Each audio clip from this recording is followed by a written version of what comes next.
नीचे जो वो सब्सक्राइब का बटन है ना उसको क्लिक करो। ನಮಸ್ಕಾರ ಸಿಟಿ ನ್ಯಾಷನಲ್ ನ್ಯೂಸ್ ನಲ್ಲಿ ಸುಸ್ವಾಗತ.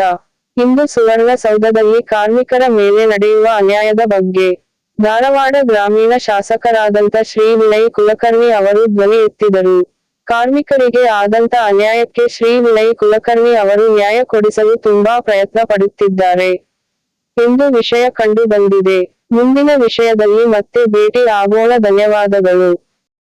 ನಮ್ಮ ಏನ್ ಇವತ್ತು ಇಂಡಸ್ಟ್ರಿ ಏರಿಯಾ ಅನ್ನೋದೈತಿ, ಬೆಂಗಳೂರು ಇಂಡಸ್ಟ್ರಿ ಏರಿಯಾ, ಇವತ್ತು ಟಾಟಾ ಮಾರ್ಕೋಪೋಲೋ ಆಗ್ಲಿ, ಟಾಟಾ ಹಿಟಾಚಿ ಆಗ್ಲಿ, ಆಮೇಲೆ ಇವೆಲ್ಲ ದೊಡ್ಡ ದೊಡ್ಡ ಕಂಪ್ನಿಗಳು ಬಂದಂತ ಟೈಮಲ್ಲಿ ನಮ್ಗೆಲ್ಲ ಇದ್ದಂತ ಆಸ್ತಿಗಳನ್ನ ನಮ್ಮ ರೈತರು ಇದು ದೊಡ್ಡ ನಿಜವಾಗಿಯೂ ನಮ್ಗೆಲ್ಲರಿಗೂ ಮೂವಿನ ಶಕ್ತಿ ಎಲ್ಲ ಇದ್ದಂತ ಆಸ್ತಿಗಳು ಹೋದು. ಆಮೇಲೆ ಲ್ಯಾಂಡ್ ಯೂಸರ್ಸ್ ಆದ್ರೆ ಅವ್ರಿಗೊಂದು ಲ್ಯಾಂಡ್ ಯೂಸರ್ಸ್ಗೆ ನಾವು ಒಂದು ನೌಕರಿ ಕೊಡ್ಬೇಕನ್ನೋಂಥದ್ದು ಆ ವ್ಯವಸ್ಥೆ ಒಳಗ ಕೆಲವು ಮಂದಿಗೆ ಒಬ್ಬೊಬ್ಬರಿಗೆ ಒಂದು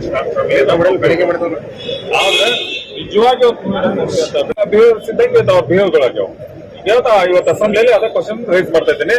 ಯಾಕಂದ್ರೆ ಇದರಿಂದ ಸಮಸ್ಯೆ ಏನಾಗಿದೆ, ಜಸ್ಟ್ ಆ ಹುಡುಗರು ಸ್ಟ್ರೈಕ್ ಮಾಡಿದ್ರ ಅವ್ರು ತೆಗೆದು ಲಕ್ನೋಕ್ಕ,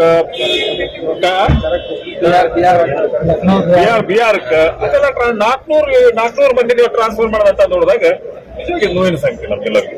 ಇವತ್ತು ನಮ್ಮ ನೆಲ, ನಮ್ಮ ಆಸ್ತಿಯನ್ನು ಕೊಟ್ಟು ಆ ಇಂಡಸ್ಟ್ರಿಗಳನ್ನು ಕಟ್ಟಿ ಇವತ್ತು ನಮ್ಮ ಮಕ್ಕಳಿಗೆ ನೌಕರಿಗಳ ಅಂತ ವ್ಯವಸ್ಥೆ ಅಂತ ಇದು ನಮ್ಮೆಲ್ಲರಿಗೂ ಬಾಯಿ ನೋವಿನ ಸಂಖ್ಯೆ.